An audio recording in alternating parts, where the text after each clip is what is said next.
ఉత్తరప్రదేశ్లో ఒక అబ్బాయి ఒక పాన్ షాప్ని నడుపుతున్నాడు. ఆ పాన్ షాప్ మీద వచ్చే ఆదాయంతోనే తన కుటుంబాన్ని నడిపించుకుంటూ ఉండేవాడు. భార్యాభర్తలకు ఇద్దరికి కూడా ఒకరంటే ఒకరికి చాలా ప్రేమంట. కానీ తన భార్య ఒంటి మీద కొంచెం కూడా బంగారం లేదంట. ఈ అబ్బాయి ఎప్పుడూ బాధపడుతూ ఉండేవాడంట.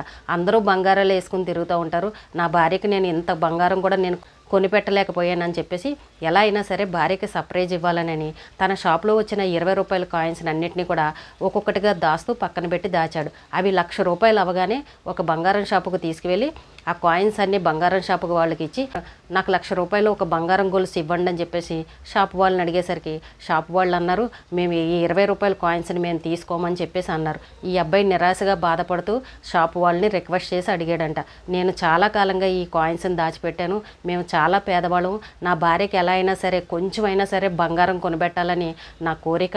ఏ రోజు నా భార్య నన్ను ఏమీ అడగలేదు, బంగారం రేటు చూస్తే ఇంత పెరిగిపోయింది, నా దగ్గర ₹1,00,000 తప్ప ఏమీ లేవు, మరి మీరు తీసుకోనంటే ఎలాగా, నా భార్యకి నేను ఎలా గిఫ్ట్ ఇవ్వాలని చెప్పేసి బాధపడుతూ అడిగాడంట. ఆ షాపు వాళ్ళు ఈ అబ్బాయి బాధను అర్థం చేసుకుని ఆ కాయిన్స్ అన్నీ తీసుకుని ₹1,00,000 ఒక గొలుసుని తీసి ఇచ్చారంట. తన భార్యకి సర్ప్రైజ్ గిఫ్ట్గా ఇచ్చాడంట. అసలైన అన్యోన్య దాంపత్యం అంటే ఇదే కదా.